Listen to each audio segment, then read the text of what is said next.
Broadcasting live from the Business Radio X studios in Atlanta, Georgia, it's time for Atlanta Business Radio. Brought to you by OnPay, Atlanta's new standard in payroll. To learn more and get your first month free, go to onpay.com. Now, here's your host. Lee Cantor here, another episode of Atlanta Business Radio, and this is going to be a fun one. I have with me today Molly Darby with Bert's Big Adventure. Welcome. Hi, thank you so much for having me. Well, before we get too far into things, do you mind sharing a little bit about Bert's Big Adventure? What is it and how's it work? Of course.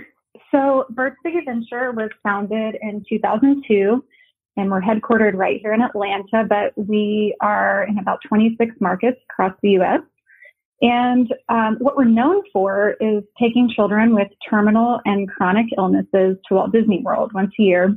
And we go over the top. So we have a private airline, which is Endeavor Air. The characters come to us when we're in Disney. We jump to the front of the line. Everything is red carpet, and we take everyone under the roof that's living with the child. So anyone that's impacted by the illness. So if aunt and uncle live with the child, or grandma, grandpa, which a lot of times that is the case when we're working with children with, disabilities. So we take the whole family and we just have this really magical 5-day, all expenses paid journey to Walt Disney World. But I think sort of what sets us apart from some other wish granting organizations, which we love and know, like Make-A-Wish, that are incredible organizations, is that the trip for us and for the families is really sort of like their starting point to a marathon, I would say. So it's sort of like their initiation into the rest of the Bert's Big Adventure programs. And so that's kind of what sets us apart from others, is that once they are a part of Bert's Big Adventure, they are with us for the rest of their lifetime. And so we have a couple of other programs. We have our reunion adventures, which are basically giant family reunions where we invite all of the kids from every year that's gone on the trip, which now we're up to about 250 families. So they're very large events. And we do this quarterly, and it's just a chance for the kids to sort of reconnect with those friends that they made on the trip, to reconnect with the staff, and for the families to really create bonds with each other. They really create these incredible bonds on the trip, and then throughout the rest of our programs, they understand each other. They, have sort of walked the same walk. And so it's a really tight-knit community. A lot of our families will say before Bert's Big Adventure, they felt isolated. They didn't feel heard. They felt like they were living on an island. And we probably can all relate to that now. But after Bert's Big Adventure, they felt like they finally have a family and people that can relate. So the reunions are really unique opportunities for the families to reconnect. And we always do something cool that the children will enjoy, like the aquarium or a Hawks game, or Santa Sips, who donate photo packages. So we do lots of cool things. So the kids are excited to be there, but the important part is really those connections. And then we also have a fairy godparent program, which anytime one of our kids is admitted into children's health care, we send a volunteer every single day that they're there. And the volunteer brings a warm meal so that the kids can have a break from hospital food. So bring a warm meal for anyone in the hospital room, and an activity for the kids. So we paint a lot of nails. We build a lot of Lego sets and really just provide a little bit of a break for the child and the parent. So either the parent can take a shower or get a fresh breath of air, or, just take a moment to kind of take a breath. And for the child, it's someone who's visiting, it's a familiar face, and it's someone that's not a doctor, or a nurse, but they're wonderful, but it's someone that can come in and sort of entertain and kind of give everybody a little fresh breath of air. We have about 100 volunteers. We do about 300 visits to the hospital annually. So that's a huge program for us. It's sponsored by Carter's and Oshkosh, who are wonderful. And then we have our last program, which is, we call it other charitable services. But really, unfortunately, when it comes time that we lose a child, because we do work with kids with terminal illnesses, we cover the funeral costs. And so that's a really, not as joyful part of Bert's Big Adventure, but an equally as important one, because by the time the families are nearing that end of life part, it can sort of take that relief off of not having to worry about money. And unfortunately, that really comes into play when you're dealing with, children with special abilities. So we rely on our donors and our corporate sponsors to help with all of those programs. And they've really stepped up in a big way, and in a way that makes us really proud, and the family's really proud of what we're able to do together. So now, how does a family qualify, or how do you select a family that is appropriate for this program? Yeah, so the family has to obviously have a child with a terminal chronic illness. They have to live in a listening area of the Bert Show. They have to prove financial need, and they have to have never been to Walt Disney World before, which is usually the case. And then in terms of selection, the families can either fill out an application for themselves, or they can be nominated. It doesn't matter. The nomination doesn't come into play. It's really just a way for, let's say a teacher to anonymously nominate a family, or someone in your church or in your community to nominate a family. And then they would just go online and fill out the application. And then we have a medical committee made up of doctors and nurses throughout Atlanta and South Carolina that really go through every single application with a fine-tooth comb and sort of, make decisions based on, who has had the longest journey, who has a long journey ahead, who may not be with us next year, that we need to get in this year. And I'm sorry, I'll go backwards a little bit. They have to be between the ages of 5 and 12 when we go on the trip as well. So they've really just narrow it down to, the most critical needs, the most critical medical needs in their journey. And then they host phone interviews with, sort of those top 20 to 30 families. And then we choose from there. So we have taken roughly 55 family members for the last, we've been at it for 18 years. So I would say we started with 7 families in 2002, and now we usually take between 13 and 14 families every year. But it must be a really tough job to choose the ones that make it and the ones that don't. I mean, I wouldn't want to be that person or that team. Yeah, me neither. Me neither. And that is why I'm so glad I don't have to be a part of that process. Of course, none of our staff is involved in that process. And I think we're really thankful for that we have sort of a medical eye, of our doctors and nurses. And so it's not a fun job. I have no doubt, but I know they really go through it with meticulous care. And, we've taken many families that, have come back from the trip saying, they don't feel alone anymore. We've had children pass away before we were even able to take the trip. We've had children pass away shortly after the trip. But in general, the families that are with us, for longer periods, have really come back and said, yes, this is a wonderful vacation, a wonderful escape.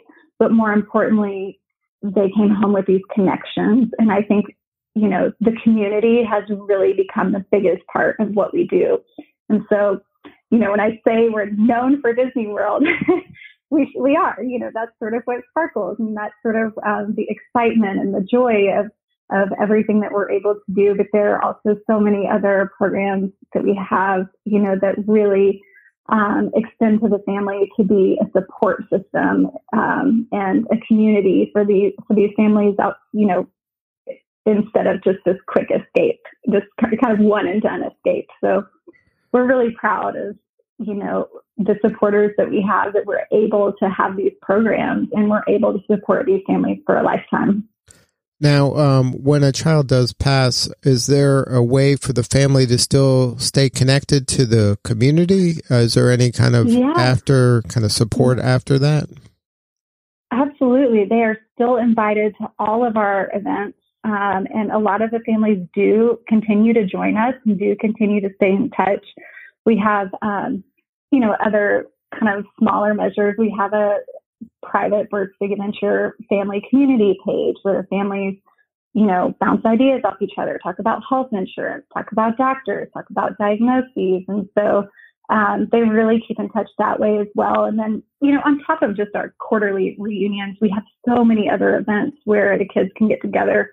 We're so fortunate, if Gas South calls and says, oh my gosh, we have 10 extra tickets to the Braves game this weekend, or we have 20 extra tickets to Disney on Ice. I mean, we get calls like that all the time. We're really fortunate, and we're able to sort of see, who's available and who wants to go. And so they really connect, a lot more than just 4 times a year. And through Facebook, they're talking and communicating all the time. So it's really special. And it's lately, especially, we, are working on different things to kind of keep people connected, keep our families connected. But it's really fun to see the kids, FaceTiming with each other and sort of using these technologies that are now really coming to light to connect with each other. And so that's been really, really fun to see the kids continuing to connect. And, that's our biggest mission. We're working from home just like everyone else, but fundamentally, nothing has really changed. We're still working on making sure that these kids have opportunities, and the parents too have opportunities to connect.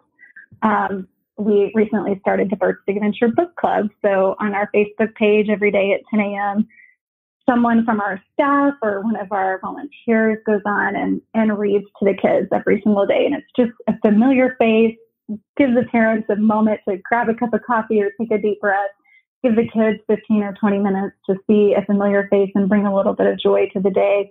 And, they're all technology savvy, probably more so than we are. And so, you can see them commenting, and you can see them posting pictures of themselves watching the book club. So that's been really fun. We're hosting kids yoga once a week over Zoom with Batch, which is an Atlanta-based gym. They're wonderful. And so the kids can see each other that way. We're having a virtual Zoom dance party. So we're really getting creative with the tools that we have, and doing our best to continue to make sure the kids connect, even though we can't, physically be with them. But we're just continually trying to figure out ways we can kind of give them that virtual hug until we can get together in person again. Are there any opportunities for people to volunteer if they'd like to get more involved? There are. So to volunteer with Bert's Big Adventure, we have opportunities that are really broken down by how much time you have to volunteer. And I know that's challenging for everyone. So if you visit bert'sbigadventure.org and click volunteer on the top, you'll see everything broken down by time. But of course, the Fairy Godparent program, which we talked about earlier, that's, you're committing to a year, you're committing to 4 visits a year. They take several hours. So it's a little more of a time commitment. But we do accept applications through our website. And then we also have some other opportunities that are a little less time consuming, maybe a couple of hours a month, no big deal. We have our Magic Squad, which you really just enter your email address and say, I want to help. And a lot of times that's things like, hey, we have an event with Gas South and we need help checking people in. We have an event at the San Estedo Run. We need, help on the course. So that's really kind of a volunteer as you're available opportunity, but a lot of fun. You get to come to a lot of events.